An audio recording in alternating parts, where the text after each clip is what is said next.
한 달에 10만 원씩 1년이면 120만 원이죠. 적립식으로 투자를 한다. 시작할 때 10,000원이었다. 근데 시작하자마자부터 떨어지기 시작해가지고 5년 동안 계속 떨어져가지고 2,000원까지 떨어졌다. 그리고 5년 후부터 반등을 해서 다시 10,000원이 됐다. 근데 그 사이에 10만 원, 10만 원, 10만 원 사니까 원금은 1,200만 원이잖아요. 근데 어떤 거는 10,000원에 사고, 어떤 건 2,000원에 사고, 어떤 건 7,000원에 사고. 그럼 평가액이 얼마나 되겠습니까? 물어보는 거예요. 10,000원이 10,000원 됐으니까 뭐 1,200만 원 원금 근처에 있지 않을까요? 근데 2,410만 원이에요. 사람들이 생각했던 거는 몇 억 모아서 노후 준비하는 거야 생각하니까 그냥 퇴직 직전에 하면 되지 뭐. 그런데 이런 거는 젊을 때부터 하지 않으면 안 되는 거 아니에요. 네. 그래서 일찍 하라는 거죠.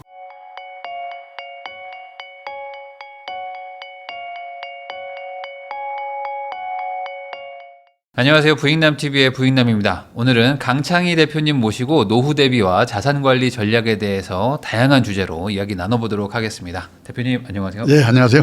네, 저희 채널에 또 오랜만에 나와주셨는데 이제 행복 100세 자산관리 연구회 대표로 이제 이름이 또 바뀌었더라고요. 네, 요즘엔 뭐 어떤 내용 연구하고 또 강의하시는지. 그러니까 이 100세 시대에 노후를 행복하게 살기 위해서는 이 젊은 시절부터 어떻게 인생 설계를 하고 또 자산 설계를 해야 되는가 이런 걸 이제 관심 가진 사람들끼리 모여서 공부도 하고 그리고 이제 그 내용 컨텐츠를 갖고 뭐 원고도 쓰고 또 여기저기 강의도 하고 이렇게 또 즐겁게 지내고 있습니다.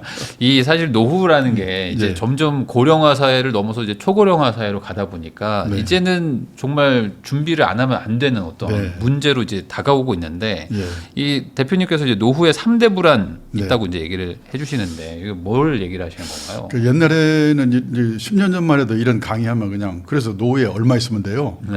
돈만 얼마 있으면 다 될 거라고 생각했는데 이제 그게 아니고 저는 그래서 노후의 3대 불안들을 사람들이 이야기하잖아요. 돈, 건강, 외로움. 이 돈, 건강, 외로움이 3대 불안인데 이 3대 불안에 어떻게 대응할까 이걸 생각해야 되는데 그러기 위해서 각각 그 개인들이 갖고 있는 자산은 첫째가 이제 부동산이 중심인 실물 자산이 있고 또 금융 자산이 있고 그다음에 이제 저는 더 중요하게 생각하는 게 자기 몸, 인적 자산이거든요.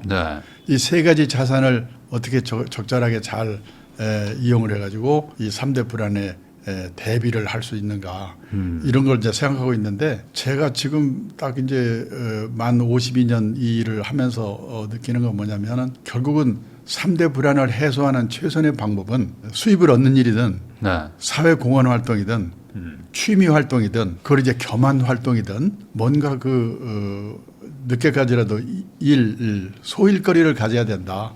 그래서 저는 3대 불안을 해소하는 최선의 방법은 일이다. 이렇게 얘기를 하고 이런 얘기를 많이 주장을 하고 있습니다. 또 선진국에서 보면은 노후에 뭐 하고 살 건가에 대해서 100세 시대다 보니까 참 관심들이 많더라고요. 저도 이제 그런 영향을 받은 것 같습니다. 근데 이제 많은 분들이 아마 그런 생각을 할 것 같아요. 그러니까 돈을 뭐 많이 가지고 있어야 뭐 사실 뭐 취미도 하고 뭐 사회 공헌도 하고 하는 거지 돈이 없으면은 그게 되겠느냐 뭐 이런 생각도 있을 것 같고요. 말씀하신 돈, 건강, 외로움 중에 돈으로 건강도 사고 외로움도 사는 거 아닌가 뭐 이런 생각도 드는데 이게 좀 완전히 다른 건가요? 뭐 그러니까 서로 연관이 돼 있는 거죠. 그 뭐냐면 예를 들어서 돈이 아무리 많아도 중대 질병 걸려가지고 그럴 수 있죠. 있고요. 그다음에 뭐냐면 노후에 그 외로움이 있잖아요. 저도 이제 금년에 78세인데요. 그 제 친구들 이렇게 보면은 뭐 먹고 사는 문제는 그럭저럭 해결이 됐는데 가장 힘들어하는 게 지난번 특히 코로나 때. 갈 데가 없는 거, 역할이 없는 거가 너무나 공허한 거거든요. 그러니까 그게 뭐 돈 좀 있다고 그래서 돈은 먹고 살 만큼만 있으면 되는데 나머지 두 문제가 또 문제가 되는 거죠. 그래서 세 가지를 한꺼번에 생각해야 되고 그러니까 돈이라고 해도요. 우리나라는 뭐 나중에 또 이야기 나오고 있습니다만 재산이 뭐 20억, 10억 있는데도 거의 대부분이 80~90%가 부동산이니까 그게 과연 돈이 있는 건가. 그러니까 그런 것이 또 문제가 되고 그래서 한꺼번에 돈 얼마, 재산 얼마 있으면 노후 대비 됩니다. 이런 말을 이제 못하는 세상이 됐더라고요. 그럼 결국에 이제 돈이 어느 정도 있더라도 뭔가 그 일이라는 거는 추가로 해야 된다. 그리고 그 돈, 그러니까 예를 들어서 이제 우리가 보통 자산이라고 그러잖아요. 예를 들어서 지금 인생에서 재산이 제일 많을 때가 50대라고 그러거든요. 퇴직 직전. 그러니까 우리나라의 평균적인 가정을 보면은요. 평균적인 가정을 보면은 50대의 자산 총계가 얼마냐면 6억 1,400만 원이에요. 통계청 자료를 보니까. 그런데 우리 가계부채가 말이 많지 않습니까? 부채가 평균 1억 300만 원입니다. 네. 그걸 빼면 5억 1,100만 원. 이게 이제 순자산 자기자본이거든요. 그 언뜻 생각하면은 5억 1,100만 원 있으면은 뭐 그럭저럭 먹고 살 수 있을 거 아니야? 이렇게 생각이 되는데 문제는 5억 1,100만 원 중에서 살고 있는 집값이 4억 2,700이더라고요. 그 빼버리면 8,400만 원밖에 안 남잖아요. 네. 이 8,400만 원 가지고 어떻게 30년, 40년 삽니까? 그러니까 이제 그 대책이 예를 들어서 그 8,400만 원 가지고 부동산 8, 90% 있는 거를 어떻게 연금화시키는 방법을 택한다든지 일을 한다든지 네. 이런 이제 쪽으로 얘기가 달라지는 거죠. 어쨌거나 재산이 몇 억 있으면 된다 이렇게 말하기는 어려운 시대가 된 거죠. 네. 결국에 이제 뭔가 꾸준한 수입이든 뭔가를 해야지만 또 건강도 챙기고 외로움도 없어지면서 돈도 좀 계속 끌고 갈 수 있고. 그리고 뒤에서도 얘기 나오지만요. 특히 이제 우리는 연금이 없잖아요. 예를 들어서 60세부터 공무원이라든지 교직원 분들은 퇴직하면 연금을 받잖아요. 제가 얼마 전에 한번 계산해 봤는데 공무원이나 교직원으로 퇴직하고 나서 월 300만 원씩 그 우리나라의 최빈 사망 연령 그러니까 가장 돌아가시는 사람이 많은 나이가 92세더라고요. 60세부터 92세까지 한 달에 300만 원씩 연금을 받는 사람은 그 정기형 금리를 2%로 가정하고 물가상승률을 2%로 가정하면요. 11억 8천만 원이 있는 것 같아요. 그러니까 예를 들어서 월 300만 원씩 최빈 사망 연령까지 받을 수 있는 사람은 11억 8천만 원이니까 재산이 그만큼 많은 거죠. 사실 뭐 걱정도 없어지는 걱정도 거고. 없어지는 거죠. 네. 그러니까 얼마 있으면 된다는 말이 안 된다는 게 그거죠. 거꾸로 네. 매달 얼마가 들어와야 된다. 이게 더 중요할 수 결국 그러니까 뭐냐면 있겠네요. 우리 보통 부부가 월 평균 생활비가 뭐 270만 원, 300만 원 얘기하잖아요. 네. 그러니까 월 부부 평균 생활비 정도를 어떻게 받을 수 있는가. 예를 들어서 연금으로 한 150만 원 받고 일해서 한 100만 원 받고 뭐 이런 식으로 이제 생각해야 되거든요. 그렇기 때문에 한 달에 예를 들어서 이제 이웃나라 일본의 경우를 보면요. 2인 가족이 평균 생활비가 300만 원 정도인데 수입이 250만 원 정도라고 하더라고요. 네. 우리나라 돈으로. 그러니까 그 사람들은 50만 원에서 100만 원 정도는 무조건 일해서 번다. 이렇게 생각을 하고 있어요. 그래서 일본의 70세 연령의 46%가 다 뭔가 일을 하더라고요. 그러니까 일을 오래까지 할 수 있으면 또 재산이 없더라도 되고. 네. 예. 그렇게 이제 종합적으로 얘기를 해야지 한 가지만 가지고 말하기는 어렵게 된다는 거죠. 안 그래도 뭐 일본 기자가 뭐 이런 얘기를 했다고 하는데 한국인은 돈 버는 법은 잘 하는데 돈 쓰는 법을 잘 모른다. 잘한다라기보다는요. 제가 이제 일본에서 근무를 오래 했기 때문에 일본의 지인들이 좀 많은 편인데 그 우리나라에 와서 4년 동안 그 특파원으로 근무하고 돌아가는 친구가 있었는데 그 점심을 사주면서 이런저런 얘기를 하는데 이 친구가 뭐라고 하냐면 한국 사람들은 돈을 버는 방법 그걸 이제 그 사람은 표현을 입구 관리라고 그러더라고요. 입구 관리에 대해서는 그 사람 표현으로 쌍부를 키고 열심인데 벌어놓은 돈이 60세가 됐는데 모자란다. 그러면 그 사람은 부자 될 확률이 별로 없는 거거든요. 그러면 맞춰 사는 방법을 배워야 되거든요. 그리고 돈을 많이 벌었으면 아름답게 쓰는 방법. 그거를 생각해서 그 사람은 그걸 출구 관리라고 하더라고요. 한국 사람들은 입구 관리에 대해서는 너무나 열심인데 출구 관리에 대해서는 집에서 가정교육을 집에서 가르치냐 학교에서 가르치냐 사회에서 가르치냐 공부가 너무나 안 되어 있다. 이 친구가 이렇게 말하는 거예요. 그러니까 지금 저도 그 말을 듣고 생각하니까 이거 기분이 나쁘면서도 그렇구나 하는 생각이 드는 게 뭐냐면 우리는 이제 지난 30년 40년 고성장 시대 세계 역사에 없는 특별한 시대를 살았기 때문에 우리는 의식하지 못하고 우리는 아낀다고 생각하는데 미국 일본 선진국 사람들이 우리를 보면 너무나 낭비 요인 거품면이 많다는 거예요. 그러니까 그런 거를 줄이고 이러는 거에 대해서는 생각을 하기보다는 어떻게 하면 그 벌까 버는 방법 이것만 생각하지 사실은 경제적 자립이라는 것은 주어진 경제적 상황에 자기 자신을 맞춰 사는 능력이 그 자립이거든요. 그런 공부는 너무나 안 돼 있다. 그렇게 얘기를 하니까 저 기분은 나쁘면서도 좀 그렇구나 그런 생각이 들더라고요. 사실 뭐 우리나라 사람들은 뭐 500을 벌든 1000을 벌든 뭐 사실 소비는 뭐 비슷비슷한 것 같아요. 그냥 뭐 남들 하면 또 같이 또 해야 되는 분위기도 있고 또 말씀하신 것처럼 워낙 또 고성장 하던 나라니까 그렇죠. 뭐 쓰는 것보다 우선 많이 벌어야 되겠다. 뭐 그런 생각들로 간 것 같아요. 그 사람들이 그런데 예를 들어서 필요 없는 자동차. 그 사람이 그런데 와서 6개월 정도 지나고 보니까 이 서울처럼 대중교통이 발달된 도시가 세계에서 몇 개 없는 것 같은데 1km 가면서 자동차 끌고 가더라 이거죠. 그런 사람들 눈에는 참 그게 이상한 거예요. 필요 없는 자동차, 교육비, 결혼비용, 경조사 이건 말하자면 작심하고 아끼지 않고는 노후 준비가 안 되게 됐거든요. 얘도 그런 거를 이제 주장하는 그 언론에서도 많이 하는데 얼마 전에 어느 언론 보도를 보니까 이게 결핍의 시대에 어떤 준비하고 있나요? 그러면서요. 결핍이라는 게 뭐냐면 결핍이라는 게 있어야 할 것이 없어지거나 모자란 상황을 말합니다. 고도성장 시대에는 있어야 할 것의 기준이 높아도 괜찮았습니다.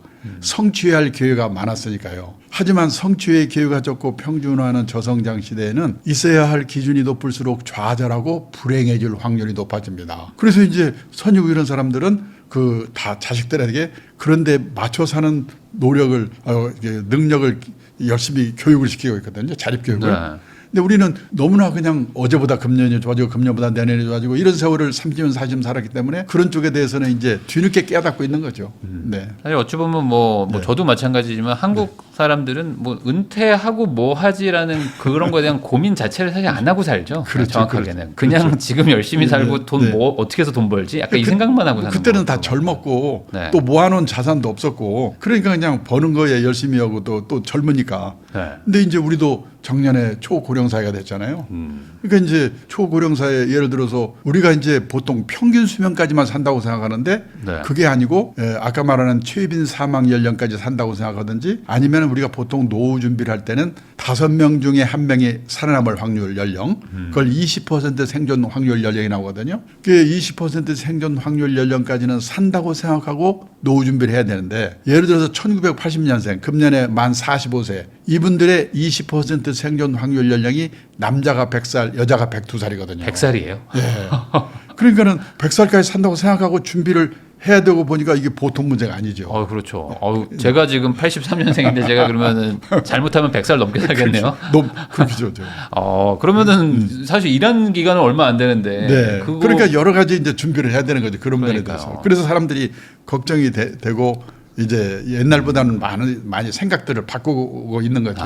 그러면 지금 대표님께서 뭐 이렇게 강연들도 많이 나가시고 특히 네. 이제 젊은 분들은 네. 아직 이제 노후 대비할 게 많이 뭐 시간도 많이 남았으니까 네, 젊은 네. 세대한테 좀 노후 대비하라고 강조도 많이 해주실 텐데 그렇게 말하는 이유가 어찌 보면 지금 말씀하신 거인 것 같기도 하고요. 그러니까 이제 저도 10몇 년 전에는요. 이제 가면은 퇴직 직전에 있는 사람들이거나 퇴직한 분들이 주로 와서 들으니까 네. 그런 분 대상으로 강의를 하면 사람들이 표정이 달라지면서 나중에 많은 분들이 뭐라고 얘기하냐면은 이런 식의 강의를 10년쯤 전에 마누라하고 같이 듣게 해줬어야지. 네. 지금 혼자 와서 들으면 내일 모레 퇴직인데 언제 준비하란 말이냐. 네. 그리고 권한은 마누라가 다 갖고 있는데 내 말 안 되는 마누라는 누가 설득하란 말이냐. 이게 약간 이제 오히려 화를 내시네. 저한테 화를 내서 묻지만 그 주최 측에다가 네네. 회사 측에다가 얘기를 하는 거예요. 같이 해달라. 그래서 이제 뭐냐면 내가 10년 전에 이 강의를 들었더라면 네. 뭐 이제 그런 후회를 하면서 젊은 사람들한테도 이제 이런 인식이 확산돼 가고 있는 거죠. 네. 그래서 저도 놀란 게 제가 이제 이 동영상 그 유튜브 제 강의를 듣고 그 댓글 있잖아요. 네. 저는 사실은 그 악플 때문에 무서워서 보질 않는데 언젠가 한번 밑에 직원이 보고 와서 이런 게 붙었다고 그러더라고요. 댓글이. 그래서 뭐라고 써있냐면 제가 금년에 34세입니다. 네. 근데 제가 지금 이 영상을 본 것을 행운으로 생각합니다. 그러고 생각해 보니까 제 경험으로 봐도 제가 사실은 20대 후반 30대 이때 그 일본에서 근무를 했거든요. 네. 우리보다 20년 30년 고령 사회를 앞서가는 사회를 미리 보니까 다른 것보다 제일 중요한 게 어떻게 하면 늦게까지 꼭 돈이 아니더라도 소일거리를 갖는 게 가장 중요하고 그 사람들 노후 대비 책을 읽어봐도 뭐 하고 살 건가에 대한 그 내용이 가장 많아요. 네. 그거를 제가 간접적인 경험으로 미리 30대 40대 깨닫고 높이 올라가고 돈을 많이 벌고보다도 100세까지 산다는데 뭐 하고 살 건가에 대해서 준비를 해야 되겠구나. 그거를 좀 제가 간접적인 경험으로 일찍 깨달은 게 저한테는 큰 행운이었던 것 같은 생각이 들어요. 네. 그러니까 저도 그걸 강조를 하는데 그 강의 들은 사람도 저한테 지금 이 강의를 들은 거를 행운으로 생각한다고 한 걸 보니까 그럼 젊은 분들도 지금 관심을 갖게 된 거죠. 사실 이 노후 대비라는 거는 뭐 최대한 빨리 하면 좋은 거겠죠? 이게. 그렇죠. 그러니까 뭐냐면 우리가 노후 대비를 도대체 20대 30대 왜 노후 대비입니까? 이렇게 얘기를 하는데 제가 이제 연령대별로 말씀을 드린다면요. 네. 20, 30대 직장 생활 시작하잖아요. 할 때 1번이 뭐냐면 삼층연금, 국민연금이 1층이고 네. 그다음에 퇴직연금이 2층이고 개인연금이 3층이잖아요. 네. 이 삼층연금 가입하는 게 노후 준비 시작하는 거예요. 왜냐하면 우리가 선진국 하면은 그냥 노후자금 몇 억씩 있는 나라 이렇게 생각하는데 그게 아니고 세상을 떠날 때까지 최소 생활비 정도를 연금으로 받을 수 있도록 되어 있는 나라가 선진국이거든요. 근데 이 연금은 2, 3년 뭐 1, 2년 내에 되는 게 아니고 20년, 30년, 40년 적은 금액을 계속 부어야 되잖아요. 그러니까 일찍 시작해야 되는 게 그게 노후 준비거든요. 그러니까 20, 30대가 삼층연금 가입하는 게 노후 준비 시작이다. 네. 그다음에 또 20, 30대 또 해야 될 일이 뭐냐면은 거기서 이제 퇴직연금이라는 게 있잖아요. 네. 근데 퇴직연금의 지금 중심이 DC형 가입자가 연금 자산을 운용해서 책임지는 그 형으로 바뀌고 있는데 미국의 직장인들은 그 DC형 퇴직연금 가입을 하면서 운용을 잘해야 되니까 거기서 펀드 투자를 처음 시작하는 거예요. 그러니까 투자에 관한 공부를 시작하는 계기가 뭐냐면 DC형 퇴직연금 가입 때문에 시작하는 거예요. 그래서 거기서 배운 지식으로 다른 자산을 운용하는 데도 활용하는 거거든요. 그러니까 노후 준비고요. 그다음에 세 번째는 인적 자본 투자. 100살까지 뭘 해야 되니까 네. 직장인으로 성공을 해야 되거든요. 자기 몸값 높이는 노력하는 거. 그게 20, 30대 하는 노후 준비라고 얘기하거든요. 그다음에 40대가 되면은 이제 슬슬 건강에 신호가 오기 시작하고 그다음에 자녀들이 초등학교 들어가고. 네. 그러니까 40대에서는 건강 리스크하고 자녀 리스크 관리 시작을 하는 게 그게 노후 준비예요. 그리고 이제 5, 60대가 되면은 퇴직을 앞두고 있거든요. 네. 그러니까 두 가지를 해야 되는데 첫째는 가계 자산의 구조 조정을 해야 돼요. 우리는 가계 부채가 많잖아요. 네. 부채를 안고 퇴직하면 너무나 힘드니까 뭔가 쓸데없는 거 팔아서라도 가계 부채를 줄이는 노력하는 게 첫째고 두 번째는 우리나라는 퇴직자들 보면 8, 90%가 부동산이니까 그 부동산과 금융자산 비중을 반반 정도로 뭐 어떻게 맞추는 거 그런 가계자산의 구조 조정하는 게 5, 60대가 네. 해야 될 일이고 그다음에 아까 말씀드린 것처럼 100살까지 살아야 되니까 주된 직장에서 나오더라도 뭘 하고 살 건가 일에 준비하는 거. 그게 노후 준비예요. 네. 그리고 70대가 되면 이제 혼자 될 가능성이 크거든요. 그러면 혼자 사는 노후에 대한 준비, 싱글의 시대에 대한 준비. 이것이 연령대별로 노후 준비하는 거거든요.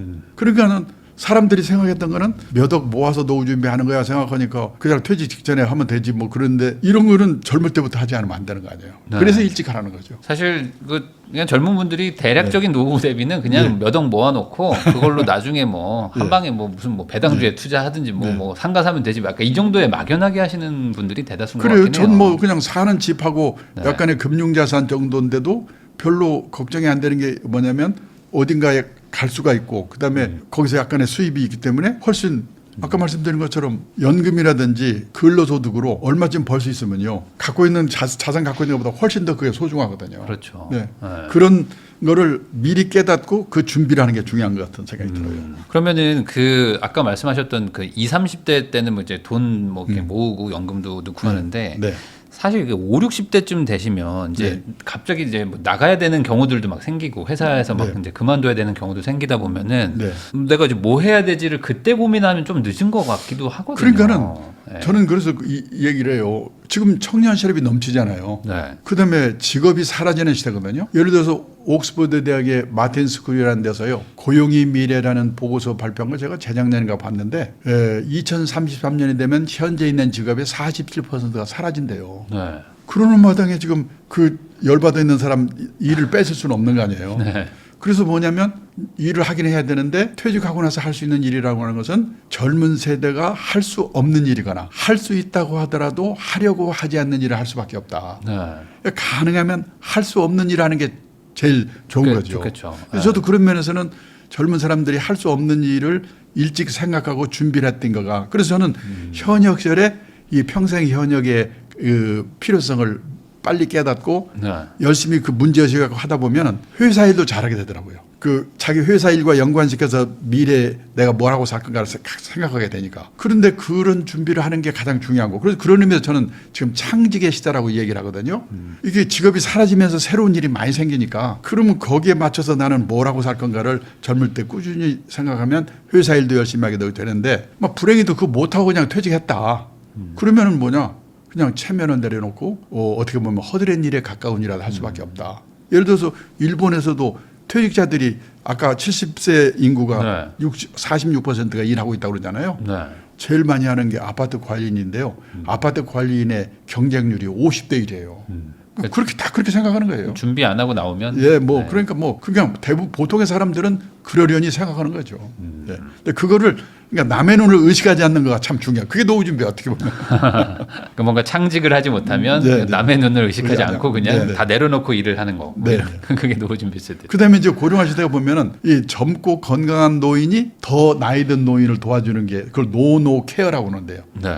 그 일자리가 일본에는 많아요. 일본의 요양시설에 가보면요. 60대, 70대, 심지어 80대까지 건강한 시니어를 환영합니다. 와서 일하세요. 그런 데 가서 일하는 거 그런 세상이에요. 아, 그런 것들도 어쨌든 이제 미래에는 또 펼쳐질 것이다. 네. 강창희 대표님하고 이야기 나누고 있는데요. 그러면은 사실 이 노후 대비라는 게 그 고소득이면 좀 낫다. 이런 생각을 또 막연하게 갖는 분들도 많거든요. 그래서 뭐 전문직을 해야 된다, 아니면 뭐 대기업 다녀야 된다, 뭐 이런 얘기들도 막 나오고 있는데 최근에는 뭐 대기업들이 워낙 뭐 그 물론 뭐 회사마다 다르지만 그 임금도 많이 주고 상여금도 많이 주다 보니까 대기업 다니는 분들 요즘 뭐 경제적으로 괜찮다 이런 얘기들도 나오는데 대기업 다닌다고 노후 대비가 되는 건 또 아닌 거죠. 그렇죠. 저는 뭐 예를 들어서 중소기업이나 이런 데 하는 사람은 그만큼 또 어떻게 보면은 이 생활 수준을 높이지 않았기 때문에 오히려 이런 사람이 더 나을 수도 있어요. 저는 그래서 뭐라고 하냐면 퇴직 후에 또는 노후에 빈곤으로 빠지는 빈곤층으로 전락하는 아니면 파산하는 5가지 리스크가 있다고 그러거든요. 아무리 대기업 출신이라도 이 5가지 리스크에 걸리면 은퇴 빈곤층이 되는 거예요. 첫째가 뭐냐면 은퇴 창업해서 실패하는 리스크거든요. 준비 없이 했다가. 우리나라 자영업의 비율이 25%였던 거가 지금 20%로 줄었다고 하더라고요.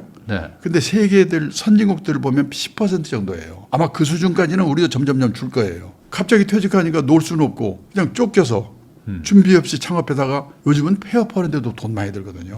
폐기업이 아니면 상관이 없는 거예요. 은퇴 창업해서 실패하는 리스크고요. 두 번째가 뭐냐면은 금융사기 당하는 리스크인데 요즘 금융사기 그거 뭐 하나 잘못 누르면 사기 당하잖아요. 뭐 이건 다 아는 얘기니까 길게 얘기하고 거기 당하면 또 문제가 되고 그다음에 중대질병 걸려가지고 돈 퍼붓는 건강 리스크가 있고요. 그다음에 뭐냐면은 자녀 리스크. 성인 자녀 리스크. 지금 우리나라에 성인이 돼가지고도 생활비를 부모에게 의존하고 사는 캥거루라고 그러잖아요. 그게 313만 명이래요. 그 자녀 중에 하나가 캥거루가 있으면 부모가 돈이 많아도 예를 들어서 일본의 노인들 쓴 글을 읽어보면요. 내 연금으로 살고 있는 내 새끼들 나 죽거나 하면 어떡할 건가. 그런 걱정하는 글들이 많거든요. 그 자녀 리스크에 걸려버리면 또 의미가 없는 거예요. 그다음에 또 하나 뭐냐면 황혼년 리스크예요. 이 지금 전체 그 이혼 건수 중에서요. 결혼해서 20년 이상 된 소위 그 중년 황혼년이라고 하거든요. 그 비율이 1990년도만 해도 전체 이혼 건수의 5%밖에 안 됐는데 2023년에는요. 36%더라고요. 젊은 사람들이 결혼 안 하고 그만큼 이혼 건수가 줄어들어서 부풀리던 것도 있지만은 퇴직 후에 그 갈등 이런 것 때문에 황혼년이 많이 늘고 있어요. 일본이 난리잖아요. 우리도 마찬가지고. 그러면 재산을 기본적으로 반으로 나누거든요. 둘이 살았으면 이런 파산 안 할 텐데. 그렇죠. 재산은 반으로 나누고 그럼 집도 해야 되고 그러다가 빈곤층에 빠지는 거죠. 거기 5가지 중에 하나 걸리면은 아무리 자기가 대기업 출신이라도 의미가 없는 거죠. 5가지 너무 많은데요. 그래서 저는 피해가기 쉽지 않겠네요. 노후 빈곤에 빠지는 또는 노후 파산에 빠지는 5가지 리스크라고 얘기를 하죠. 그러면 사실 지금 뭐 40대를 기준으로 얘기를 하면 40대는 이제 노후 대비도 해야 되고 뭐 지금 뭐 돈도 벌고 막 그렇게 해야 되는데 40대들이 이제 막 한 10대나 뭐 20대 될까 말까 하는 아이들 키우고 있단 말이에요. 근데 뭐 이 아이들이 나중에 이제 리스크가 될 수도 있다는 거잖아요. 그러니까 사실. 이제 40대가 보면은 상당히 그 인생의 갈림길 비슷한 건데요. 그때 이제 직장에서도 임원이 돼서 좀 더 오래 할 수 있겠는가 아니면 이제 금년일까 내년일까 전전긍긍하는 사람들하고 좀 갈라지는 시기가 되고요. 또 40대에 보면 이제 건강의 신호가 나타나거든요. 그리고 그 건강에 또 문제가 생길 수도 있고. 그런데 이제 중요한 게 뭐냐면 40대에 그래서 제가 자녀 리스크 관리를 해야 된다는 게 뭐냐면 그게 우리나라 지금 대개 보면 자녀들의 돈을 많이 쓰고 있잖아요. 그 돈을 줄이는 것도 중요하지만 자녀에 대해 제대로 자립교육을 시켜야 되거든요.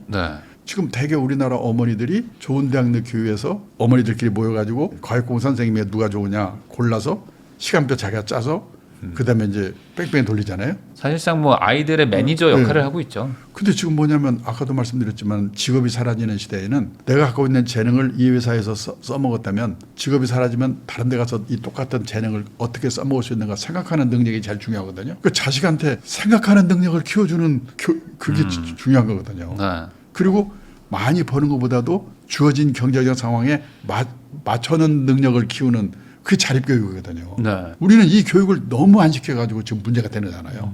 이런 교육을 40대부터 제대로 시켜야 되기 때문에 어떻게 보면 갈림길이에요. 그런데 이제 그러기 위해서는 공통된 인식을 가져야 되거든요. 네. 되게 어머니들 위주로 하다가 남편이 아이고 너무 심한 거 아니야? 그러면 당신 빠져. 그러면 끝나잖아요. 그래서 저는 40대가 되면 부부가 이런 교육을 어디 가서 제대로 받아가지고 자녀 리스크라는 게 뭐고 그거에 대해서 대비하기 위해서 어떻게 해야 되고 자립교육을 어떻게 해야 되고 그 공통된 인식을 가져야지 가능하다고 보거든요. 지금 다 어머니 주도로 엄마들 주도로 하기 때문에 엄마들은 이웃집에서 하는 거 그게 영향을 받아서 이게 하니까 그래서 공통된 인식을 갖도록 교육받는 거가 중요하다. 그렇게 얘기합니다. 요즘에 막 20대 뭐 중후반 돼도 취업이 막 어렵다 보니까 그런 분들이 이제 자연스럽게 부모님과 같이 사는데 부모님들이 뭐 나가라고 한다거나 뭐 이렇게도 마음이 약해서 못하니 또 그냥 거기 또 눌러 앉아 있고 근데 또 취업 안 되니까 그냥 뭐 30대까지도 계속 뭐 구직 활동하면서 계속 계시는 분들 많더라고요. 근데 이제 예를 들어서 그게 생각을 바꿔야 되는 게 뭐냐면 예를 들어서요. 제가 한번 비교를 해봤어요. 일본은 지방대학까지 포함해가지고 대졸 취업률이 작년에 98%더라고요. 네. 그리고 우리나라는 70%인데 거기에 대학원 진학한 사람과 그다음에 군대 간 사람이 포함되어 있어요. 빼면 60%가 될 거예요. 네. 그럼 일본은 왜 98%인가 보니까 인구가 줄고 있잖아요. 네. 베이비붐 세대가 퇴직을 했잖아요. 그러니까 젊은 사람이 모자라는 거예요.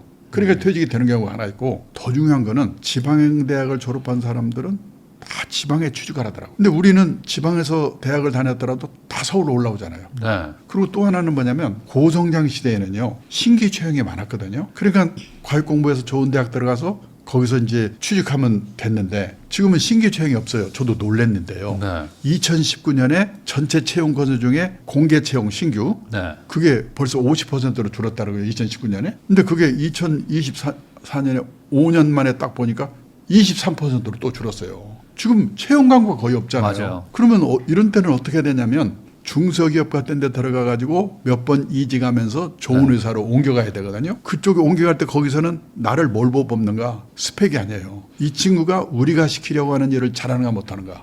그리고 전문성을 보는 거고요. 네. 그다음에 인간성이 돼 있는가. 이걸로 취직이 되는 거거든요. 요즘 그 대기업이나 이런 인사 담당자들이 자기들끼리 모여서 그런데요.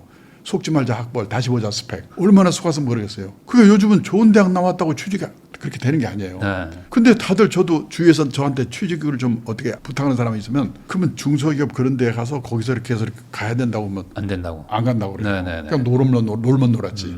그런 거가 일본에 보면요. 월급도 우리보다 훨씬 작고 다 그런 데 취직하는 거예요. 그래서 거기서 옮겨갈 생각을 하는 거지. 네. 그러니까 그런 생각들이 바뀌지 않고는 뭐 요즘 직업이 사라지는 시대인데 어떻게 다 이 많은 대학생들을 뽑아주겠습니까? 그러니까 그런 식의 그 한번 취업이라는 게 뭐고 어떻게 되는가 이게 생각이 되는데 제 아는 옛날 직장 상사분의 아드님이 얼마 전에 한번 물어봤어요. 뭐 하고 있냐고. 근데 그러더라고요. 그때 공부를 못 해가지고 야간대학 컴퓨터공학과로 들어갔대요. 중소기업에 들어가더니 삼성에서 스카우트 가더래요. 거기서 마이크로소프트에 스카우트 가더래요. 얘가 이제 뒤늦게 깨달아가지고 학교는 좋은데 안 나왔지만은 뭔가 경력이 있으니까 발휘했겠죠. 네네. 요즘 가끔 집에 오면요, 뭐 AI 뭐 이런 거 좀 자기가 물어본대요. 네. 옛날에 그 노랑머리 물들인 그 속색인 그 아들한테. 네. 그러면 아들이 자기가 보면서 딱 보면서 그런대요. 지금 세상이 어떻게 바뀌고 있는데 그것도 모르고 뭐 하고 있는 거예요. 그 옛날 그 노랑머리 물들인 속색인 아들한테 훈계 받고 있는 거예요. 네. 걔는 좋은 대학 나온 게 아니잖아요. 지금 세상이 그렇게 바뀌고 있으니까 부모들도 한번 그걸 생각해 봐야 되는 거예요. 이게 아무래도 부모님 세대 때의 네. 어떤 그런 경험을 네. 그냥 자식한테 그대로 투영하는 게 있어요. 왜냐면 그러니까, 네. 저 때만 해도 네. 대기업의 처음에 그러니까 네. 첫 직장이 진짜 중요하다 이런 얘기 많았거든요. 그래서 막 뭐 재수 삼수를 대기업에서 해도 다 뽑아주면 상관이 없는데 지금 그렇지 않잖아요. 지금은 공채가 네. 없어지니까. 네. 그리고 다들 경력자들 뽑잖아요. 네. 그러니까 중소기업 같은 데 이렇게 몇 번 이직하면서 하는 게 어떻게 보면 그런 세상이 왔는데 부모들은 그거에 따라가지 못하고 또 본인들도 그런 인식이 없고 예를 들어서요. 제가 얘기를 해요. 변호사는 지금 그러면 안전하고 좋은 직장인가? 아니더라고요.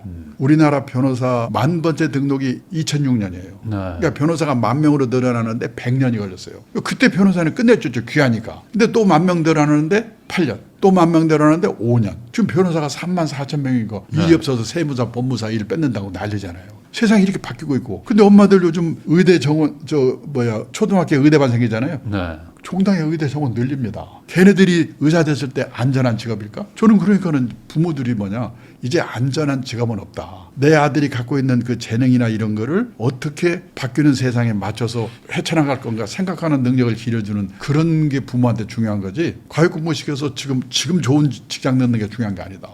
그런 멀쩡한 회사도 지금 사라지는 시대니까. 오히려 너무 아이가 이제 한 명이고 막 이러다 보니까 마음도 약해지고 또 이렇게 안전하게 키우고 싶은 마음에 그게 더 오히려 애한테 독이 될 수도 있다. 애한테 독이 될 수도 있지만 또 부모 책임도 그게 뭐냐면 자기 쪽팔려서 그런 거죠. 아들 어디 들어갔어? 그럴 때 말할 때 그러니까 우리가 어떻게 보면 저는 의식의 자립이 안 됐다고 봐요. 너무 우리나라가 남의 눈 때문에 전전긍긍하기 때문에 그런 소신을 가져야 되는데 그게 더 중요한 것 같아요. 사실 제 동갑 친구도 뭐 중소기업에 들어가서 그때 한 2,800에 시작해서 지금 1억 4천까지 연봉이 올라갔거든요. 한 4번 5번 이직을 했거든요. 그러니까 이직하면서 뭐냐면 자기 재능을 살리는 거가 제일 중요한 것 같아요. 본인이 잘하니까 그냥 계속 이게 스카웃이 되더라고요.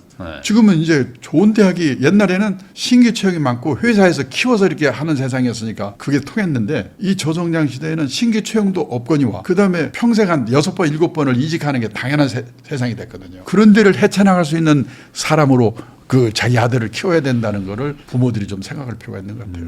그러면 오히려 이런 상황에서는 막 사교육비 막 많이 쓰고 이런 거에 대해서도 조금 조심할 필요가 있겠네요. 어떻게 보세요? 그래요. 저는요. 제 손자 이렇게 보니까 요즘 지방에 이런 요즘 많이 국제학교 이런 데 많이 생기잖아요.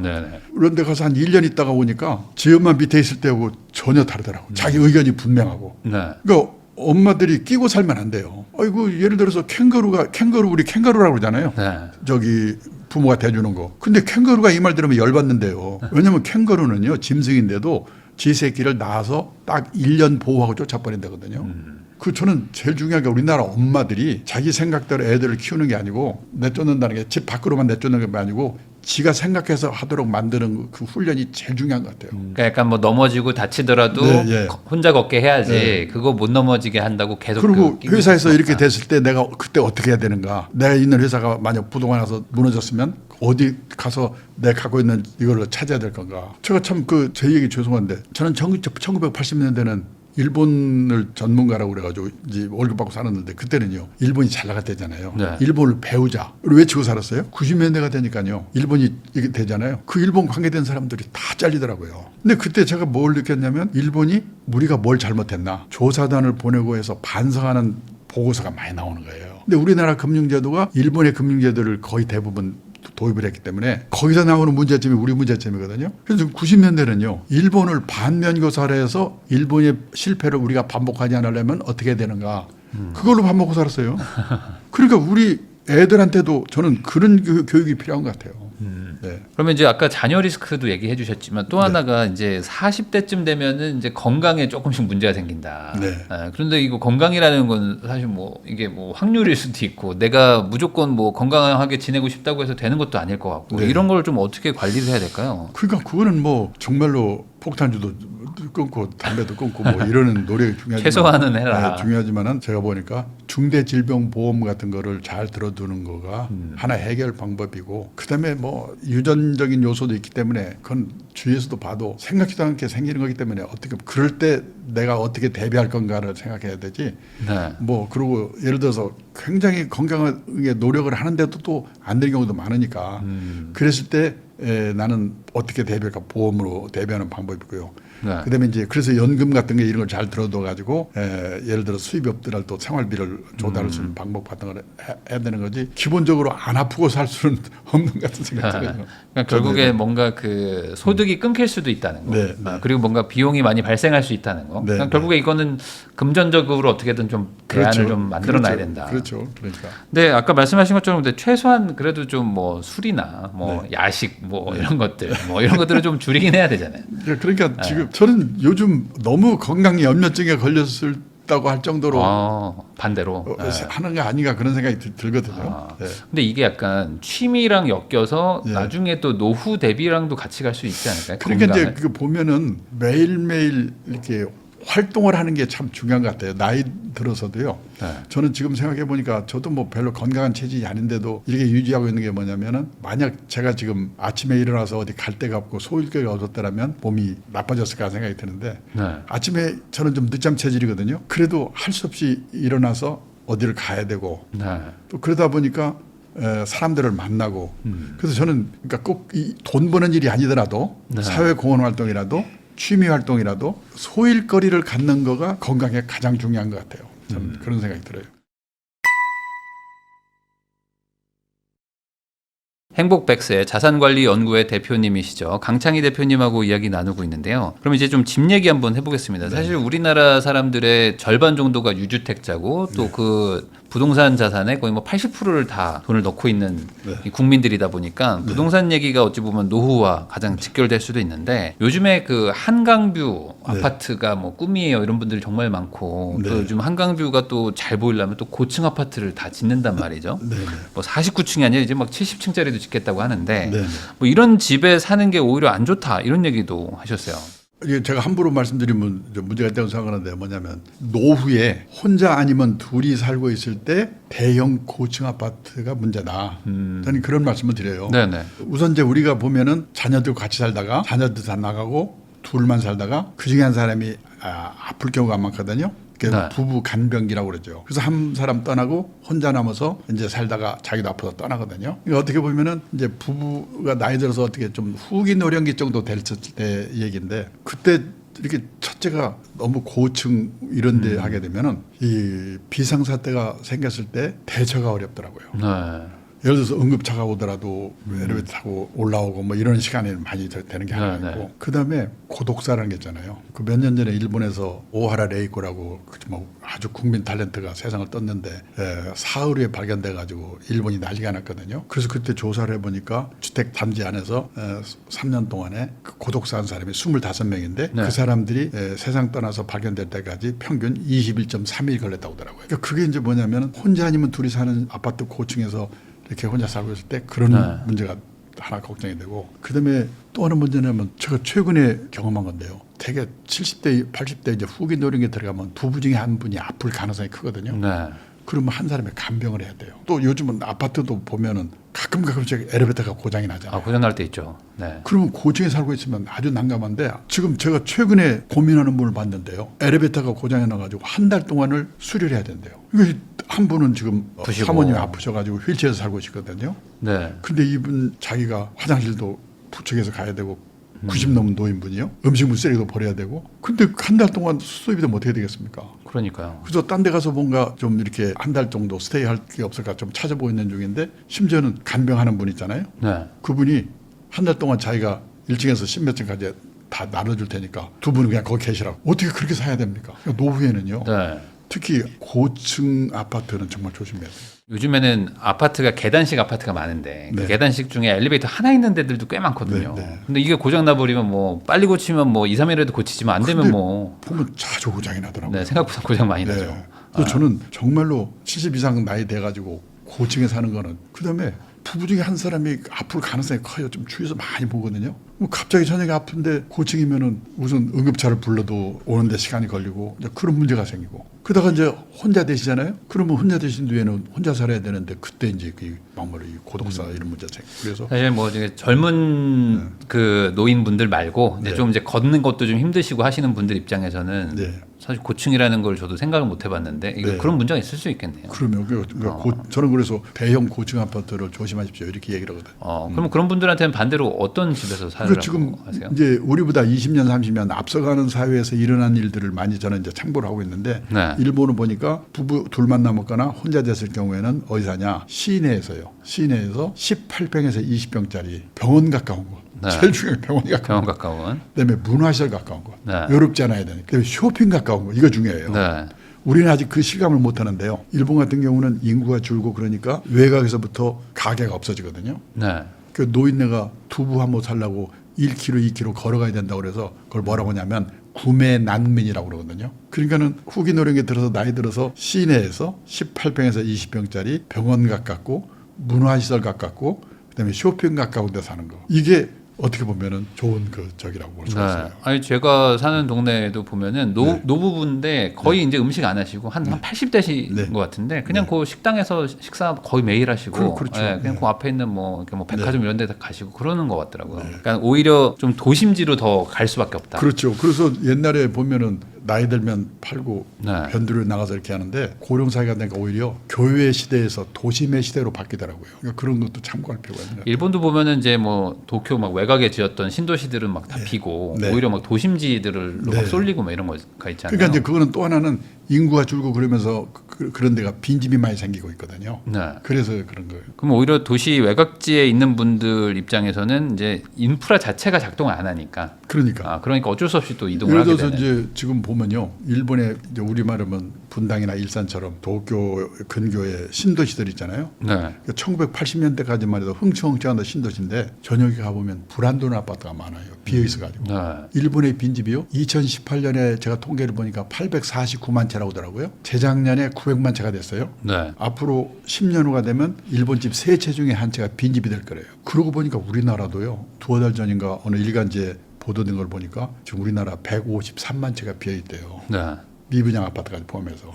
시골에 농가주택 비어 있는 거라고 생각하기 쉬운데 그게 아니고 대도시 한복판에도 빈집이 생겨요. 도청이 있던 자리가 도청의 딴 데로 옮겨가 버리면 빈집이 생기고요. 지방에도 신도시가 생기잖아요. 인구는 주는데. 그럼 구도심에 있던 젊은 친구들이 그걸로 이사 가면 구도심에는 노인들만 남아있다가 돌아가시면 비는 거예요.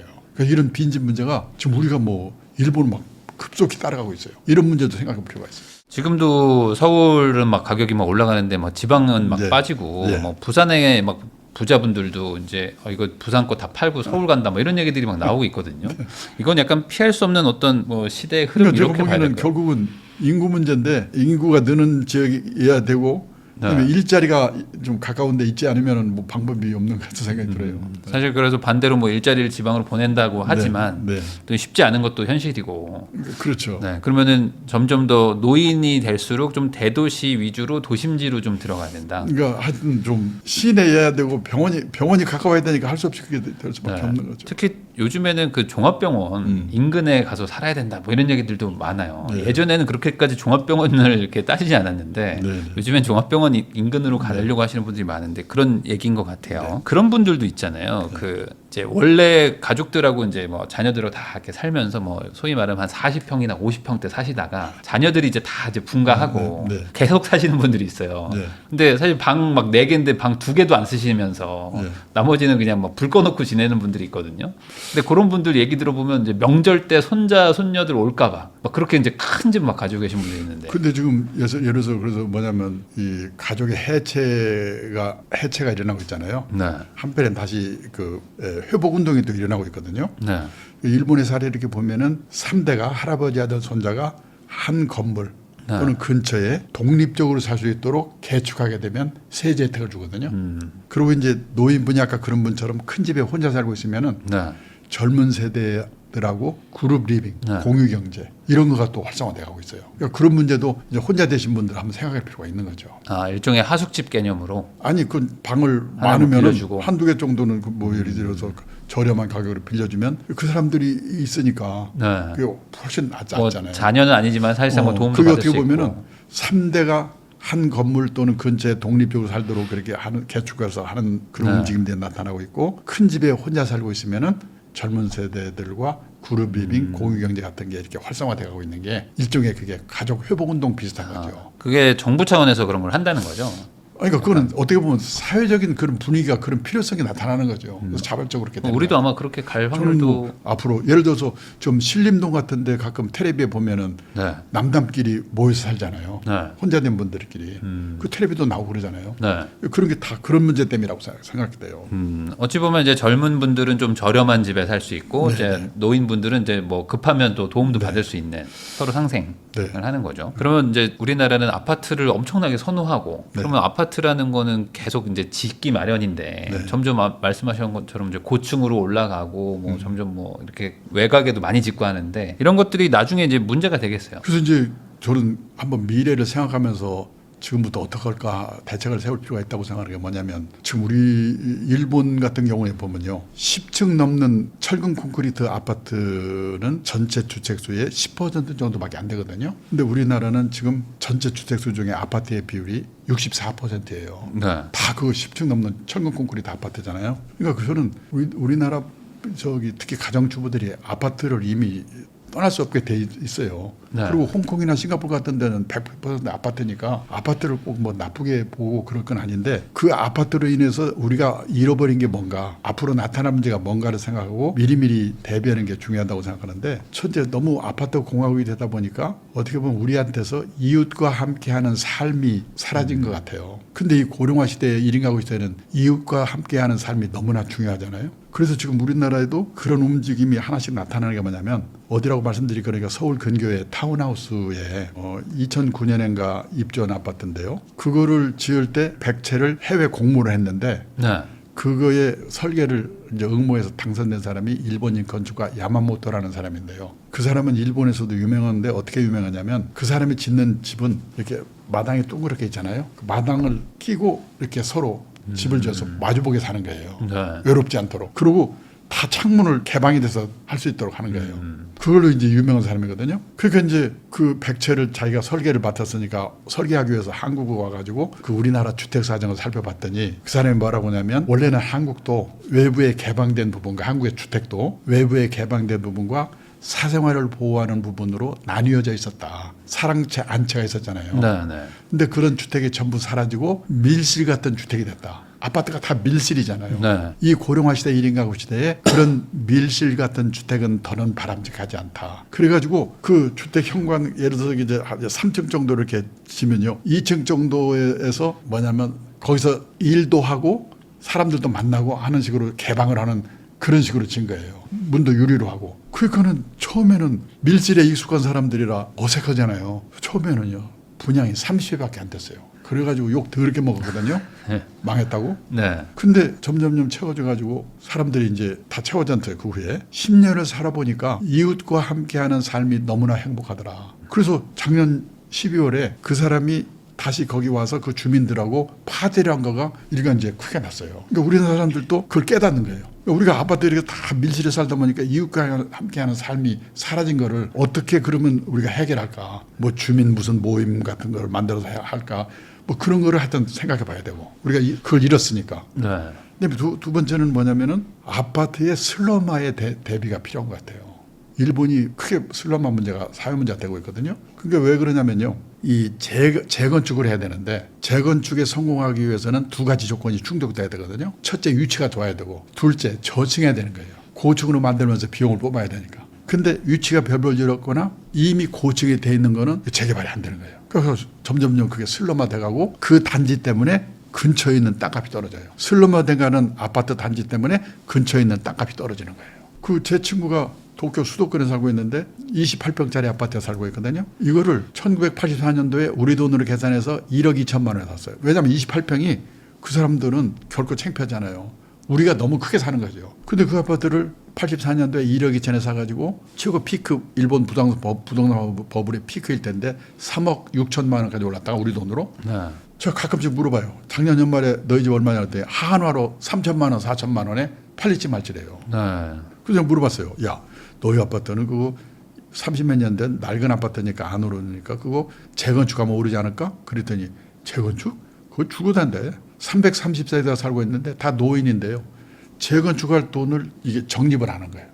20%는 반대하면 못하는 거예요. 네. 네. 그럼 너 그 앞으로 어떻게 할 거야? 몰라. 나 살다 죽으면 그만이지. 뭐 나라에서 때려부시든지 말든지 이러더라니까요. 그래서 일본에서도 재건축이 그렇게 어려워요. 그나마라도 재건축에 성공한 아파트가 있긴 있는데 어떤 아파트가 성공했냐? 재건축에 성공한 아파트의 80%가 지진 나서 무너진대. 근데 지진 나기를 기다릴 수도 없는 거예요. 네. 근데 우리가 일본을 걱정할 때가 아닌 게 뭐냐면 일본은 아파트의 슬럼화가 문제라고는 해도 전체 주택수의 10층 넘는 철근 콘크리트 아파트의 비율은 10%밖에 안 되는데 우리는 전체 주택수의 아파트 비율이 64%고 다 10층 넘는 철근 콘크리트란 말이에요. 앞으로 이 문제가 큰 문제가 사회 문제가 될 거예요. 그렇죠. 앞으로 이제 인구가 줄고 하면은 당연히 슬럼화가 되는 곳들이 나타나겠죠. 그거에 대해서는 나는 어떻게 할 건가 이런 문제를 생각해봐야 된다고. 그럼 방금 말씀해주신 건 이제 중장기적으로 이제 아파트도 뭐 이제 살아남는 게 있고 이제 뭐 같이 망하는 이런 아파트가 있을 것이다라고 얘기를 해주셨는데 당장 지금 집을 가지고 있는 분들 중에는 뭐 아파트가 뭐 전재산인 분들이 많단 말이죠. 이런 분들은 이제 뭐 연금 준비도 잘 안 돼 있고 할 때는 현실적으로 뭐 주택연금 말고는 뭐 답이 없는데. 그렇죠. 주택연금은 어떻게 보세요? 주택연금 그 저는요. 예를 들어 제가 생활비가 떨어지면 뭐 당연히 전 주택연금 가입해야 된다고 생각하고 저 자신도 그런 각오가 돼 있는데 다만 이제 주택연금의 단점이 있으니까 그거는 어떻게 대응할까 생각해봐야 되는데 우선 이제 거주 이전에 좀 제한되는 거 있잖아요. 계속 살아야 되죠. 네, 그런 게 하나 있고 또 집값이 오르더라도 반영이 안 되는 게 이제 문제가 있고 그다음에 중도 해지나 이런 걸 때 손실이 좀 있다든지 그다음에 상속이라든지 유동성이 이제 제한된다든지 이런 각오는 미리 해야 되겠죠. 그런데 우리가 알아야 될 게 뭐냐면 제가 재작년인가 일본에서 붕급한 책을 하나 사왔는데 제목이 뭐냐면 부동산 시대예요. 근데 우리 부동산은 앞에 부자가 안 움직인다는 안이 불자잖아요. 근데 거기서 책은 뭐냐면 부채할 때 부여요. 그러니까 마이너스 동산 시대더라고요. 일본의 아사히 신문이라는 데서 1년 동안 이제 취재해서 그걸 책으로 만드는 건데 이제 어떤 분이 100세 넘어서 돌아가셨어요. 그래서 집을 남겨놓고 하거든요. 자식들이요 다 집이 있어요. 그러면 상속을 받아야 되잖아요. 그 집을 안 받는 거예요. 왜냐하면 그 집 상속 받으면 잘못하면 부채같이 상속될 가능성이 있는 것도 하나가 있고 또 집 받아서 그냥 빈집으로 놔두면 벌금 물고 그런 거 걱정이 되니까 안 받는 거예요. 그래서 어떻게 하냐면은 그 집에다가 돈을 보태서 뭐 500만 원 보태서 가져가세요. 그래서 마이너스 동산이에요. 근데 그게 우스운 얘기 같지만은 저는 우리나라도 머지않은 얘기라고 생각하는 게 뭐냐면은 다들 주택연금 가입하면서 그래도 갈 때 자식한테 집 한 채는 주고 가야 되는 거 아니야? 이런 관념이 있는데 생각해 보면 아까 말했지만 102살에 가면서요. 집 줘봐야 그 자식은 또 70살이나 80살 때 있거든요. 노노 상속이니까. 그 아들 딸도 뭐 어디 집이 있겠죠 또. 의미가 없는. 그러니까 차라리 지금 그거를 연금화해가지고 해서 아들한테 부담 안 주는 게 낫다는 게 하나가 있고 지금 물려줘봤자 자식한테 의미가 없다는 게 하나가 있고 두 번째는요 서울 같은 데는 다 10억들 넘잖아요. 세금에 만만치 않아요. 그러니까 연금 받아서 쓰고 세금 덜 나는 게 어차피 세금으로 나가야 돼. 왜냐하면 우리 뭐냐면 옛날 그 부동산 값이 올랐기 때문에 그 옛날 그 세제에 하면 그 세금이 절반 정도를 뭐 세금으로 가고 그런다 그러니까 왜 고생하면서 나중에 또 자식은 물려받아서 세금한테 하고 또 물려받을지 안 하려고도 하는 세상이 저는 멀지 않았다고 보는데. 그래서 요즘에 그 주택연금이 나올 만한 집으로 옮기고 그 나머지는 금융자산으로 이렇게 막 투자하시고 하시는 분들도 있더라고요. 그렇죠. 저는 그렇게 해야 된다고 보고 특히 농지연금 같은 경우도 지금 그 시골의 노인분들한테 제가 농지연금 얘기를 하면요. 아이고 자식한테 줘야지. 근데 지금 자식 중에 내려가서 농사 지으려고 하는 사람이 몇 명이나 되겠어요. 근데 농지연금은 또 유리해요. 상당히 금액이. 제가 여기서 금액을 제가 외우고 있지 않아서 말씀을 못 드리는데 저는 특히 농사 짓는 노인분들은 정말로 그거 농지연금 가입해가지고 그 돈 생활비로 쓰시는 게 훨씬 유리하다고 생각해요.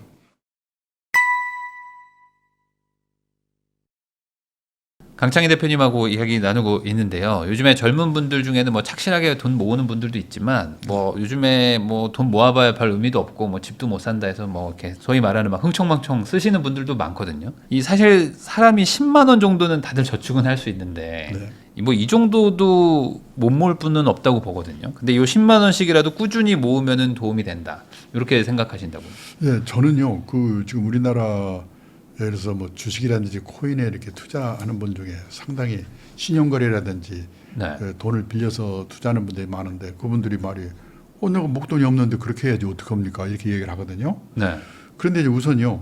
그 투자의 원칙을 제가 항상 강조하는데 투자를 할 때는 어떤 마음가짐 또는 어떤 자금을 해야 되냐면 단기간 내에 쓸 돈은 따로 마련돼 있고 그러니까 급한 돈이라든지 빌려서 만든다는 얘기거든요. 그다음에 시장에 장기간 묻어둘 각오가 돼 있고 비상사태가 오더라도 놀라지 않고 참고 기다리겠다는 각오가 돼 있는 돈. 그 돈으로 하는 거거든요.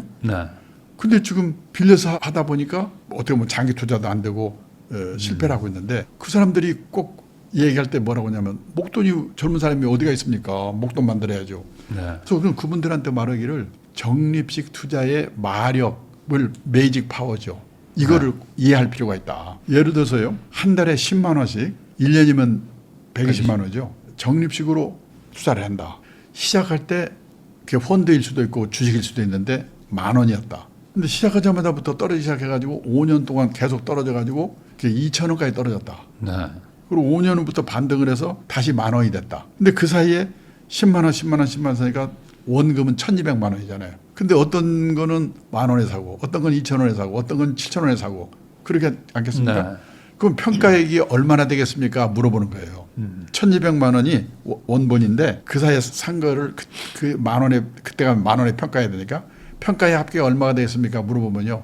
10,000원이 10,000원 됐으니까 뭐 1,200만 원 원금 근처에 있지 않을까요? 근데 2,410만 원이에요. 네. 밑에 적립투자의 좋은 점이 뭐냐면 떨어지면요 기분은 나쁘지만 그때는 수량을 많이 살 수가 있거든요. 뭐 거기 많이 수량을 사놓으면 약간만 올라가도 회복이 되는 거예요. 그래가지고 지금 말씀드린 대로 적립식 투자의 마력이라는 거를 이해를 해야 되는데 대부분 적립 투자 시작하는 분들이 한 5개월쯤 하다가 계속 떨어지면 김서서 안 해버려요. 떨어지면 그 갖고 있는 그 투자하고 있는 상품이 우량 상품인가 아닌가는 한번 봐야 되겠죠. 근데 우량 상품인데도 떨어졌다면 그거는 참고 이 적립 투자의 마력을 믿고 계속 해나가는 게 중요한 거죠. 오히려 싸게 살 수 있는 기회다. 기회니까. 그게 퇴직연금이라는 게 그런 거거든요. 네. 퇴직연금이 펀드로 30년, 40년 적립식 투자하는 거예요. 네. 그러니까 그거를 제대로 이해를 하셔야 되는 거죠. 사실 어찌 보면 우상향할 수 있을 만한 자산에 초장기 투자를 한다 네. 하면은 결국에 승리하는데 그렇죠. 이게 사실 어려운 이유가 조금 빠지면 옆에 또 막 올라가고 있는 것들은 항상 있으니 막 갈아타려고 막 하잖아요. 그러니까 그게 이제 뭐냐면 미국도 옛날에는 그랬는데 결국은 성공 체험이라는 게 많은 사람들에게 나타나야 되는데 우리는 아직까지 성공 체험들을 가진 분들이 많지 않거든요. 그러니까 이 원칙을 지키는 게 참 힘든 것 같아요. 근데 이렇게 비가 오나 눈이 오나 묵묵히 예를 들어 좀 떨어지면 혹시 이것이 그 사이에 펀드의 운용사에 문제가 생긴 건 아닌가 이런 걸 살펴보는 건 좋은데 네. 그때 그냥 팔아버리고 또 단 거 바꿨다고 이런 거는 바람직하지 않다. 오히려 이런 것도 있지 않을까요? 그러니까 네. 뭐 큰 돈 벌 목적으로 네. 처음에 뭐 적립식 투자하겠다고 호기롭게 시작했지만 사실 아까 말씀하신 것처럼 좀 이렇게 초장기로 돈이 필요 없을 만한 금액만 시작해야 되는데 막 네. 목돈 막 넣다가 그러니까요. 다시 이제 더 늘 돈이 없는 거죠. 막 40대쯤 돼가지고. 그러니까 지금요, 다 그런 건 아니지만 예를 들어서 한 3년 전인가요? 그 자본시장 연구원에서 발표한 자료를 보니까 어느 대형 증권사 한 2-3개를 합계를 해서 조사를 한 건데요. 네. 20대 남성 주식 투자자가 1년에 회전율은 1년에 몇 번에 사고 파는 거죠. 네. 6,800%라고 그러더라고요. 100%면 한 번 샀다 판 거거든요. 네. 해외에 좀 보수적으로 이렇게 펀드 같은 거 운영하는 회사의 자산운용사의 연평균 30-40%거든요. 네. 그러니까 2년이나 3년에 한 번씩 사고 파는 거예요. 옛날 코리아 펀드가 그랬어요. 네. 근데 1년에 6,800%라는 것은 68번을 샀다 팔았다 하는 거거든요. 그러면 문제가 크게 두 가지가 있어요. 첫째, 그 꿈에도 나타나요. 그러면 거의 일주일에 2번씩 사고 팔고 해야 되니까. 네. 그러면 일에 지장이 있어요. 직장인들은요. 일에서 성공해야 되거든요. 가장 큰 투자 엔진은 자신의 직업이다. 왜냐하면 이 일은요. 엄청난 금융자산이거든요. 월급 나오죠. 보너스 나오죠. 퇴직금 나오죠. 그래서 직장인들은 일에서 성공해야 돼요. 근데 그렇게 68번을 샀다 팔았다 정신 팔면은 일에서 성공할 수가 없고 이 100세 시대에. 두 번째는 뭐냐면 어쩌다 한 번은 맞힐 수 있지만 68번을 어떻게 계속 맞춥니까? 통계로 나타나는 게 그렇게 하고 있으니까 이게 문제라는 거죠. 네. 예. 그만큼 또 빨리 부자 되고 싶다는 욕심 때문에 그리고 좀 또 그런 거죠. 뭐 꾸어서 하는 것도 있으니까 그런 걸게요. 그러겠죠. 예. 그러면 결국에 좀 길게 보고 장기 투자를 해라. 그러니까 이게- 뭐냐면 우리가 장기 투자라는 말 하면 사람들이 식상해가지고 그다음부터 김서서 제 강의를 안 들어요. 그러니까 저는 그렇게 말하는데 김서서는데 뭐냐면 이렇게 적립식으로 해서 목돈을 만드는 거고 그다음에 목돈이 되면은 그냥 그대로 하는 게 아니고 분산을 시키는 거거든요. 분산을 시키는데 그걸 저는 포트폴리오를 짠다고 그러죠. 포트폴리오가 뭐냐면 금융 상품을 넣는 바구니라는 뜻이거든요. 네. 그러니까 내가 이제 예를 들어서 한 달에 10만 원씩 해서 한 10년쯤 했더니 1억 2천쯤 됐을 거 아니에요. 그러면 몇 천만 원 넘어가면은 그때부터는 주식형 펀드나 주식 한 군데 몰빵하면 안 되고 자기 형편에 맞게 포트폴리오를 짜야 되는데 네. 형편이라는 게 뭐냐면 첫째가 나이거든요. 그러니까 나이 젊은 사람들은 앞으로 인생이 기니까 공격적으로 해도 되고 나이가 많은 분들은 보수적으로 해야 되고 그게 나이가 첫째가 요인이고 두 번째가 뭐냐면 재산 상태예요. 부자는 좀 공격적으로 해도 돼요. 근데 돈이 없는 분은 오히려 예금해놓고 일을 열심히 해야 되거든요. 근데 반대예요. 오히려 부자는 예금하고 반대죠. 그 돈이 없는 분들은 이판사판으로 걸잖아요. 그러니까 재산 상태. 네. 세 번째가 뭐냐면 가족 상황. 내년에 시집갈 딸이 있는 사람은 한 5천만 원 정도는 단기로 갖고 있어야 되거든요. 그러니까 가족 상황이 potpourri 영향을 주는 거예요. 투자 기간 얼마 동안 할 건가. 그다음에 자신의 성향. 약간만 떨어져도 가슴이 덜덜덜 떠는 사람은 보수적으로 해야 되죠. 그리고 좀 약간 떨어져도 태어난 사람은 약간 공격적으로 되는 거고. 그래서 이거를 감안해 가지고 이제 공격적인 상품과 안정적인 상품의 비율을 짜야 되는데 내가 그걸 어떻게 짭니까? 그러면 되게 금융회사 괜찮은 회사를 가면 설문지를 줘요. 네. 설문지에 대답을 하면 자기 성향이 거기 나타난 거거든요.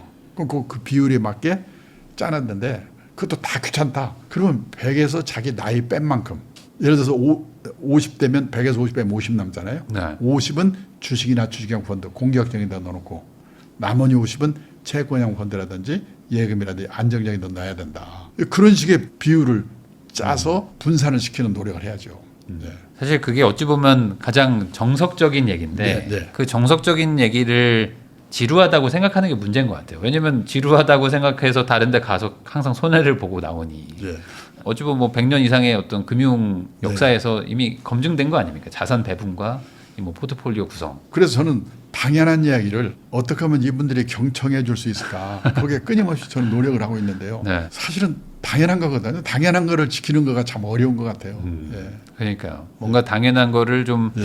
재미없어하고 예. 좀 지름길을 찾기 마련인데 예. 자극적이게 좀 보이는 게 항상 좀 지름길처럼 보이지만 그렇죠. 길게 보면은 좀 네, 네. 항상 꼬이더라. 요즘에 아예 그 배당주 투자 위주로 하는 분들도 좀 나타나고 있어요. 이 배당 투자하는 게 뭐 따박따박 월세 받듯이 돈도 들어오고 뭐 주가도 올라가더라. 배당주 투자에 좀 이렇게 많이 비중을 태우는 분들은 어떻게 생각하십니까? 저는 정말 그 바람직하다고 생각하는데 제 주위에도 저와 비슷한 연배에서 주식은 딴 거 안 해요. 배당주 투자만 자기가 공부해가지고 지금 하고 있거든요.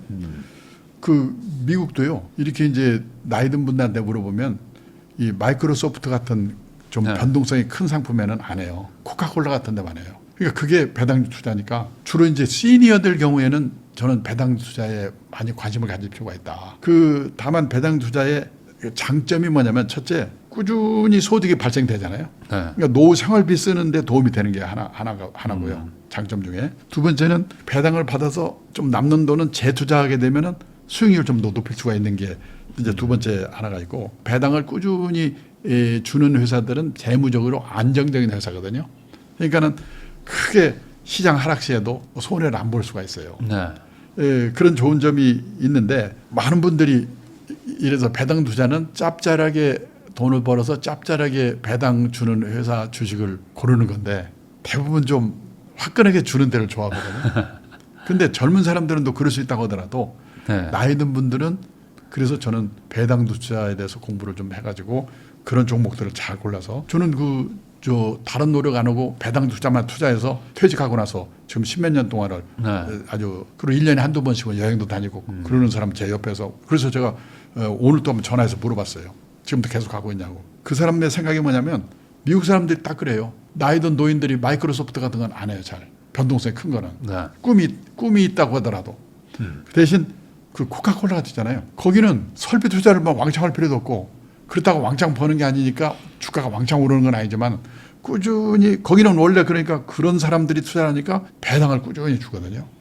그런 주식이 또 우리나라에도 많이 있어야 되겠죠. 아니 제가 아는 분도 이제 막 70이 되셨는데 한 네. 20년 동안 배당주 투자하셨는데 그러니까. 그 주가도 올라가고 배당도 네. 같이 올라가니까 이제는 월 한 800, 900 나온다고. 그래서 이제 뭐 아무 걱정이 없다고 하시는 분이 저는 있었어요. 정말 저는 작심하고 배당주 투자에 대한 그 공부를 그러려면 그런 좋은 그런 주식을 배당주 중에서 골라야 되는데 그러기 위해서는 배당 투자의 단점도 조금 생각을 해보고 그 단점이 없는 배당주를 해야 되겠죠. 네. 그러니까 어느 정도 성숙기에 있는 기업의 주식이기 때문에 주가 상승이 화끈하지는 않다는 걸 미리 각오를 해야 되는 게 하나가 있고 네. 그다음에 두 번째는 뭐냐면 기업 성적에 따라서 배당금이 좀 증감이 있을 수가 있으니까 특히 그 일시적으로 고액 배당하는 회사 주식은 좀 그러니까 중장기적으로 꾸준히 배당하는 거. 갑자기 뭐야 줄 형편도 아닌데 고일 배당 주는 회사는 좀 조심해야 될 필요가 하나가 있고. 네. 그다음에 또 하나 배당주 투자하는 분들이 중요한 게 뭐냐면 우리가 그 금융소득이 2천만 원이 넘으면은 종합소득 맞아요. 과세의 대상이 되잖아요. 그게 좀 복잡해질 수 있으니까 그 2천만 원이 배당금으로 2천만 원 넘어가면은 다른 것 좀 생각해서 좀 균형을 맞출 필요가 하나가 있고 또 하나는 금융소득이 1,000만 원이 넘으면 또 건강보험료가 좀 산정할 때 올라갈 염려가 있더라고요. 그런 점은 한번 고려할 필요가 있다. 그래서 그 선정 기준을 한번 잘 생각해 보는데 꾸준히 배당을 해왔는가 오랫동안 그리고 약간씩이라도 올려서 이렇게 배당을 지급했는가 많이 주다가 그냥 확 떨어뜨리고 이러지 않고 배당 성향이 꾸준했는가 봐야 되는데 배당 성향은 아시지만은 전체 배당금 중에 순이익 중에서 배당금이 몇 퍼센트 차지하는 거니까 보통 배당 성향이 40% 내지 60% 정도를 꾸준히 유지해 왔는가 배당 성향 전체 수익이익 중에서 배당금으로 지급한 금액이 40%에서 60%를 꾸준히 유지해 왔는가 이런 거는 한번 검토해 볼 필요는 있죠. 그럼 반대로 젊은 사람들이 배당주 투자하는 거는 조금 애매할 수도 있겠어요. 왜냐하면 종합소득세 막 다 뜯기고 뭐 이러는 게 있더라고요 보니까. 젊은 사람들은 아무래도 조금은 꿈이 있는 기업에 투자를 하게 되겠죠. 아까 말씀하신 것처럼 100에서 나이 빼고 그건 좀 공격적으로 투자하고 나머지 뭐 보수적으로 투자하실 때 일부 배당주 투자하는 거 좋겠다. 그러면은 이제 대표님이 거의 이제 금융계에 계신 지가 한 50년이 넘으셨는데. 그 오랜 기간 한국의 이 투자자들을 보셨잖아요. 그러면서 뭐 요즘엔 또 다시 뭐 코스피 5천 시대에 간다 뭐 이런 얘기들도 나오는 마당에 뭔가 가장 좀 안타까웠던 점, 뭔가 이런 건 좀 앞으로 좀 다시 좀 잘 생각해라라는 어떤 마지막 조언 같은 게 있을까요? 그러니까 재테크에 너무나 열중한 나머지 자기 일에 소홀해 가지고 낭패를 보는 분들이 있거든요. 그 화이어족이라고 있잖아요. 그러니까 이제 돈을 많이 벌어서 회사 관두고 나가서 재미있게 살자 그런 거겠지만은 원래 화이어족이 미국에서 보면은 1990년대 말에 시작이 됐는데 재테크에서 돈을 왕창 벌어서 하는 게 아니고 수입을 월급을 받아가지고 극도로 전략해서 60%를 전략을 하는 거예요. 그래서 어느 정도 목돈이 되면은 이제 자기 하고 싶은 일을 하기 위해서 퇴직해가지고 또 생활비를 극도로 전략해서 살면서 자기 하고 싶은 뭐 그림을 그린다든지 무슨 일을 하고 사는 게 그게 화이어족이거든요. 근데 우리는 하도 일에 지치고 회사에서도 뭐 또 여러 골치 아픈 일도 많고 재테크에서 돈 왕창 벌어서 퇴직하고 신나게 놀자. 그런 사례를 몇 번 봤어요. 근데 두 가지 문제가 있어요. 첫째, 퇴직할 때까지는 벌었는데 퇴직하고 나서 재테크로 그대로 유지된다는 보장이 없어요. 그래서 거기서 실패해가지고 다시 재취업도 못하고 고민하는 분들이 많고요. 그게 유지가 됐더라도 한 40대 50대 돼가지고 자기 옛날 동료들이 직장에서 중추적인 위치를 차지하면서 뭔가 사회적으로 일을 하고 있는 걸 보면은 자기가 공허감을 느끼는 거예요. 돈은 좀 있지만 그런 일들은 없애야 되겠다. 그런 이제 자기가 재테크해서 돈을 버는 건 좋은데 그런 조심해야 될 것 같다. 그런 거에 대해서는. 결국에 이제 젊을 때 은퇴하는 게 일할 때는 지치니까 그게 막 부러워 보이지만 막상 그만두면 내일 뭐 하지? 이런 내일도 할 게 없고 내일 모레도 할 게 없으면. 그리고 자기 친구가 정말 40대 50대 뭔가 중요한 위치에서 좀 의미 있는 일을 하고 있으면요. 뒤늦게 어떻게 할 수가 없는 것 같아요. 그런 거 그러니까 저는 하여튼간에 가장 큰 투자인지는 자신의 직업이라는 생각을 가져야 될 필요가 있다는 게 하나가 들고 또 일이 얼마나 중요한 금융자산이라는 거를 생각할 필요가 있다는 게 하나고요. 두 번째는 이제 그 퇴직 예정자분 대상으로 강의를 하면 가끔 질문을 하는 분이 있어요. 제가 퇴직금을 2억을 받는데 그걸 어떻게 주식으로 튀겨가지고 노후자금 마련할 수 없을까요? 근데 그게 퇴직하고 나서 공격적으로 했다가 날리면 큰일 나거든요. 그래서 저는 뭐라고 얘기하냐면 인생 단계별로 자산관리 전략이 3단계로 나눠집니다. 나는 어느 단계에 있는가 그 단계에 맞는 전략을 취하셔야 됩니다. 이렇게 얘기를 하거든요. 1단계가 언제냐면 현역시래요. 현역시래요. 그때는 현역이니까 젊고 월급도 있으니까 좀 공격적으로 해도 되거든요. 이 장기 투자라든지 분산 투자 같은 그 원칙을 지키는 게 중요하고 공격적으로 하되. 근데 이제 조심할 게 할 거가 뭐냐면 퇴직하고 나서부터인데 퇴직하고 나면 2단계가 되는 거거든요. 퇴직하면 월급이 없거든요. 그러니까 어떻게 해야 되냐. 모아놓은 노후자금을 꺼내 쓰면서 그 인출해 쓰면서 남은 돈을 운용하는 단계가 되거든요.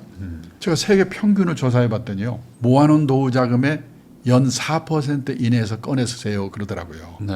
그러니까 1억을 모았으면 1년에 400만 원 이내에서 꺼내 쓰라는 거예요. 그래야지 30년, 40년 꺼냈으니까. 그리고 남은 돈 9,600만 원은 정기예금 금리 플러스 알파. 정기예금리가 지금 2% 되거든요. 네. 한 3%나 4%나 한 60내더라도 5% 정도. 그렇게 보수적으로 하라는 거예요. 퇴직했으니까. 그러면 펀드로 말하면 채권이 많이 포함되는 혼합형 펀드. 네. 주식을 꼭 하고 싶어도 갖고 있는 금융자산의 한 40%나 이내로. 그렇게 하라는 거거든요. 근데 아까 그런 분처럼 튀기려고 그러면 큰일 나죠. 그러다 뭐 반토막 나면 뭐. 그러니까 그때 소위 말하는 목표 수익률을 정기예금 금리 플러스 알파처럼 정도로 하는 거다 하는 게 하나가 첫째고, 두 번째는 뭐냐면 2단계에서는 가능하면 모아놓은 노후자금을 안 꺼내 쓰는 노력을 해야 되거든요. 왜냐하면 3단계로 옮겨야 되니까 나이 네. 많이 들었을 때. 네. 안 꺼내 쓰는 노력을 해야 되는데, 안 꺼내 쓰기 위해서는 중요한 게 첫째가 연금 소득이 있어야 돼요. 네. 연금 예를 들어서 국민연금 100만 원쯤 받는다. 그러면 안 꺼내 쓰잖아요. 그다음에 두 번째가 뭐냐면 퇴직하면 절약을 해야 하거든요. 예를 들어서 현역실의 60 내지 70% 수준으로 생활비를 줄이라고 그러거든요. 그러니까 집도 줄이고 뭐 지방으로 이사를 가든지. 네. 그래서 생활비를 50만 원 줄여, 100만 원 줄여, 절약이에요. 그리고 세 번째는 뭔가 허드렛 일이라도 일을 해서 50만 원 벌어, 100만 원 벌어, 근로소득. 그러니까 2단계 더 중요한 거는 연금소득, 절약, 근로소득으로 가능하면 안 꺼내 쓰는 노력. 원금을 지켜야 된다. 뭐 원금이 아니더라도 안 꺼내서. 그래서 네. 3단계로 많이 옮겨야 되니까. 3단계가 언제 시작이 되냐? 대개 이제 80 정도부터 시작이 되거든요. 판단력이 흐려진단 말이죠. 네. 그때는 운용에서도 졸업을 해야 돼요. 그래서 이렇게 단기 금융상품, 예금처럼 원금 깨먹을 염려가 거의 없는 상품에 넣어놓고 아껴서 꺼내 쓰다가 세상을 떠나는 거죠. 그리고 목표가 뭐냐면 내가 죽기 전에 내 노후자금이 바닥나면 안 된다. 나의 수명보다 노후자금의 수명이 길어야 된다. 이런 거를 머릿속에 넣어놓고 나는 지금 내 나이가 얼마니까 어떻게 해야 되지? 그럴 때 욕심을 좀 줄이는 그런 노력 같은 게 필요하지 않은가 생각이 돼요. 오늘 강창희 대표님하고 이야기 나눈 거를 보면은 결국에는 이게 아주 길게 플랜을 좀 세워야 되고, 이것도 그냥 즉흥적으로 할 게 아니고 네. 그때그때 미리미리 좀 대비를 하고 공부해가지고 차근차근 해놔야 된다. 나중에 뭔가 몰려가지고 급하게 막 하려고 하는 때에 오히려 더 큰 사고가 난다. 뭐 이런 생각도 좀 듭니다. 지금까지 강창희 대표님 모시고 노후 대비와 자산 관리에 대해서 다양한 이야기 한번 나눠봤는데요. 귀한 시간 내주셔서 시청해주신 거 다시 한번 감사하다는 말씀 전하면서 이 영상 잘 참고하셔서 좋은 노후 대비 하시길 바랍니다. 대표님도 오늘 나오셔서 감사드립니다. 의미 있는 기회 주신 거 감사합니다.